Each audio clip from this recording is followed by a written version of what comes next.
My wife cheated on me 4 years ago. We have two daughters, 12 and 14 at the time. She had an affair with one of her friends, and it lasted 6 months. At the time, we couldn't divorce. We had a lot of debt, money issues, and two daughters. I decided to stay for their sake and gave up my health for them. I didn't want to reconcile. I didn't want anything to do with her or nothing. At first, it was easy. She tried and tried to make up for her cheating, therapy, good deeds, all that stuff. But I couldn't care less about her. Over time, my libido died, and I had zero interest in sex or women. I changed my job to one that paid more, which allowed me to start clearing debt faster, solve money issues, and at that time, I was planning on divorce. Years passed, and I managed to solve most of the problems, and I think pretty soon I'll finally be able to leave her. She tried and begged me for years to reconcile, but I refused. I don't believe in second chances, and I don't believe that cheaters change. All I did was work, train a bit, and take care of my daughters. Naturally, my wife became depressed, changed jobs a few times, started therapy, everything. But over the years, I became indifferent. I didn't care where she was or what she did. I was only there for my daughters, and she knew that. I told her that many times. At times, we wouldn't even see each other, even though we lived in the same house. She would leave and come back after a few hours. I never asked where she went. I never cared. A recent event made me feel like I should have left sooner, but a lot of problems prevented me from doing so. We never told our daughters what happened, but I'm pretty sure they know something is really wrong because, over time, they only wanted to spend more time with me. They wanted me to cook, take them on trips, etc. I tried to make it 50-50 between me and my wife. If I took them on a trip, she would take them out, etc. That worked for a short while, but then I started to notice that they began resenting their mom and wanted to spend way more time with me than with her. I don't know if she told them, but I'm pretty sure she didn't because they never asked me about it. She tried to make them happy with gifts and all of that, but as they got older, that stopped working. Our daughters are really smart, athletically gifted, kind, and polite, but I noticed that they are also really cold. Their hearts are in the right place, but they are really cold on the outside, and I'm pretty sure I'm the one to blame for it. I come across as a really cold and distant person, and I guess they took that from me. They are also really honest and dead serious. The younger one has a fiery temper and is impatient, while the older one only thinks about earning money through various ideas and is very athletic. Recently, I got promoted and told them about it. Both of them wanted me to buy them things and take them on more expensive trips outside the country. My wife took that as a sign and tried to reconnect again over and over. She kept trying, even though I told her many times that she and I are done. I never asked her to stay, and I never told her to stay. She stayed on her own. The main problem is that if we divorce, I'm almost certain our daughters will spend most of the time with me. They don't even listen to their mom most of the time. I really didn't want them to resent their mother, but I see now that I seriously messed up. My wife and I have a problem between us, and we tried not to let it spill over to our daughters, but it's clear now that it was a horrible decision. The situation has become more complicated as the years have gone by. Our daughters, now 16 and 18, are at critical points in their lives. They are applying to colleges, thinking about their futures, and they need a stable home environment more than ever. Despite my efforts to shield them from the marital strife, the tension has seeped into their lives. They are more aware than ever that something is deeply wrong between their parents. Recently, our eldest daughter came to me, tears in her eyes, and asked why I stayed with her mother if I was so unhappy. It broke my heart to see her so distressed. I had no good answer for her.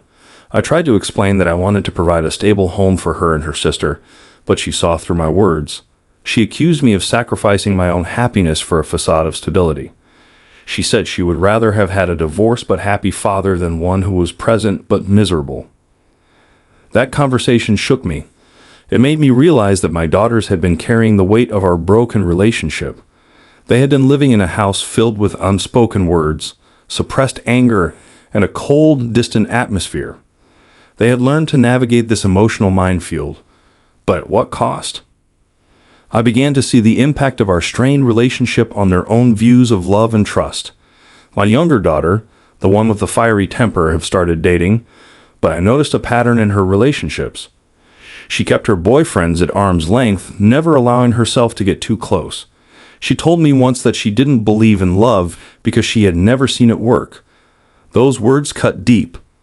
The older one, the one who was always thinking about money and success, threw herself into her studies and side projects. She was determined to be financially independent as soon as possible. She said she never wanted to rely on anyone because she had seen what happened when you put your trust in someone else. She was driven, but there was a hardness in her that worried me. I realized that by staying in a loveless marriage, I had inadvertently taught my daughters to be cynical about love and relationships. I had shown them that staying together for the sake of appearances was more important than seeking genuine happiness. I had modeled a cold, detached approach to life that they had internalized. Seeing the impact on my daughters made me question my decisions. I began to wonder if staying for their sake had been the right choice after all. I thought I was protecting them, but maybe I had only caused them more harm. I started to think about what kind of example I wanted to set for them moving forward. One evening, after a particularly tense dinner where my wife and I barely spoke to each other, I called a family meeting. I told my daughters that we needed to talk about the future. I explained that I had been thinking a lot about our situation and that I wanted to make some changes. They looked at me with a mix of curiosity and apprehension. I took a deep breath and told them that their mother and I had decided to separate. I explained that it was a decision we had come to after much thought, and that we believed it was the best thing for everyone involved. I told them that we both loved them very much and that we wanted to create a more positive and healthy environment for them. There were tears, questions, and a lot of emotions, but I could see a sense of relief in their eyes as well. It was as if a weight had been lifted off their shoulders. They hugged me and their mother, and for the first time in a long while, we had an open and honest conversation about our feelings. The transition was not easy. There were logistical challenges, emotional hurdles, and moments of doubt, but gradually we all began to adapt to the new normal. My wife and I made a conscious effort to co-parent effectively, communicate openly, and support our daughters through the transition. My daughter started to blossom in ways I hadn't seen before. The younger one became more open and trusting in her relationships, while the older one allowed herself to relax and enjoy life a bit more. They both seemed lighter, freer, and happier. As for me, I felt a sense of liberation as well. I had spent so many years suppressing my own needs and desires, but now I was finally free to pursue my own happiness.